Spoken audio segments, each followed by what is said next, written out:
Our next storyteller is Austin. Austin took StoryCraft, I believe, the first year that it was offered as a Stanford class. Great, whenever you're ready, Austin.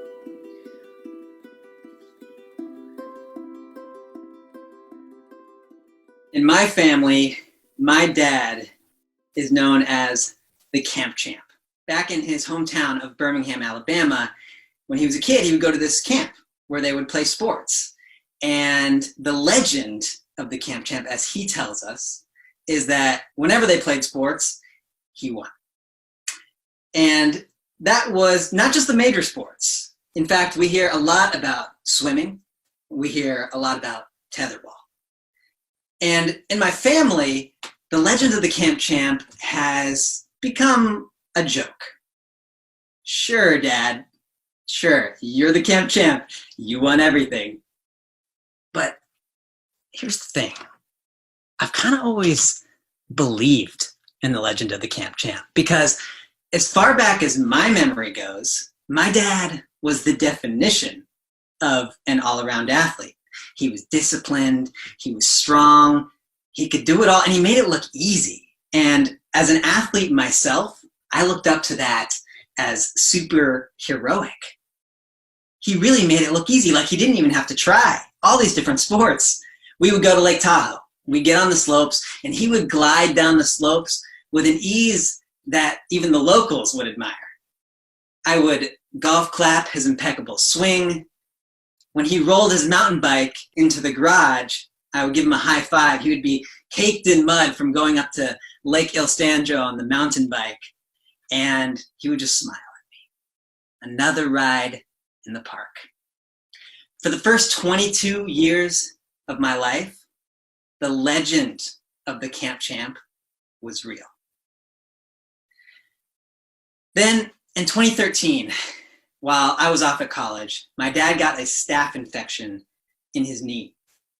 The first time I saw him in person after the infection, I was at my brother's wedding in Santa Barbara. And before the ceremony, I was in the hotel room with my dad. And it was the first time that I had saw him look weak. His eyes were shallow, eyelids heavy. He had a grimace on his face, even when he would just stand up. I walked to my brother's wedding ceremony behind him, and he looked beat down. He looked frail. And that was just the start of this cascading effect of my dad's body starting to rebel on him. In 2016, my dad started to get disoriented one day. Doctors didn't know what it was.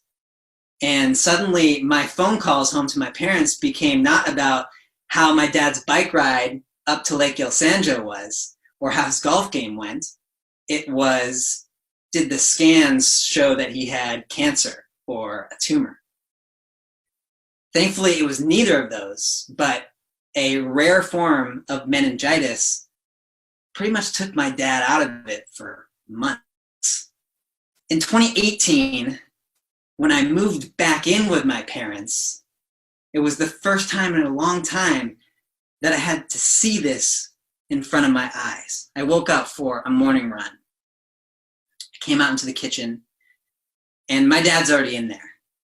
I'm tying on my running shoes to get ready for a big run in the mountains up to the lake. And I see my dad get up from the dining room table with a cane and use his cane to go to the microwave, pop it open, grab up his reheated cup of coffee. Hobbling. It wasn't about gliding down slopes anymore. It wasn't about hitting par on the course. It was about getting down the stairs. For 5 years prior, my dad's body had been going downhill, but because I was away, because I wasn't home with my parents, I could still keep this image in my head of my father as this beacon of strength, of heroicism, of being that camp champ. But now, as I saw him use his cane to get down the stairs and struggle day in, day out, I thought, I was shocked. I wondered if he'd ever get back to being the camp champ. One day, I was up again for another morning run, I went up to that same lake, Lake El Sanjo. It was a beautiful day. Sun is shining, going through redwood trees. I come back to the house, and my dad is on the kitchen island, just leaning against his cane. And he says, "How was the run?" And I was like, "Oh, beautiful run. The lake was so gorgeous. You got to see how full it is." So I take out my phone. I show my dad the photo on my phone of the lake, and he takes it into his hand and he looks at it. And it's like he's looking at an old friend, a friend he's missed, a friend that he's sorry that he hasn't seen in a while. And just as he's about to hand the phone back to me, he says, "I have a goal to get back there one day." He hands me the phone. I put it into my pocket. And for the next months, I replayed that quote in my head so many times.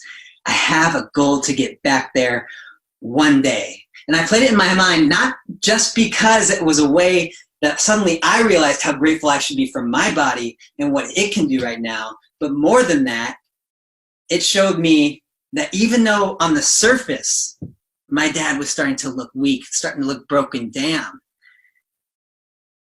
underneath the fire was still lit. That beacon of strength that I had always looked up to, it was still there.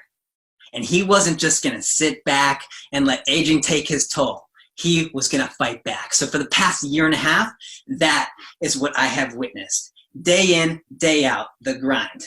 From my 68, now 69-year-old father, getting up, getting to that gym to the point where he's losing the cane, getting on his bike trainer and cycling every single day, stretching for hours on end. He goes out to the block. First, he starts with just a little walk up the hill. Then the next day, 1 mile. Next week, 2 miles, 3 miles. He ditches the stationary bike. Now he's on the mountain bike. First couple rides, just going around the block. Then he gets to the trailhead. Then the next week, he gets to the first bench off the trailhead. And then 3 days before this pandemic shut down all the county trails in Sonoma County, I got a text on my phone that was just a selfie photo of my dad at Lake El Sanjo. I used to look at my dad and admire him for making things look easy. But now the respect and admiration I have for him runs so much deeper, because he has taught me that what strength is, what being an amazing athlete is all about, is not how you show up and make things look easy. It's the grit and determination that you show when shit is hard and you keep going every day. My dad is not going to win any mountain bike races anytime soon. He has a good day on the golf course when he comes home and hasn't pulled anything. He's 69 years old. Frankly, nothing he does really looks easy. But he has shown me through this battling back what strength really is, what an athlete is, what a hero is. It's taking whatever life throws at you and showing up every day and taking steps forward to your goal. That is what a camp champ is. Thank you.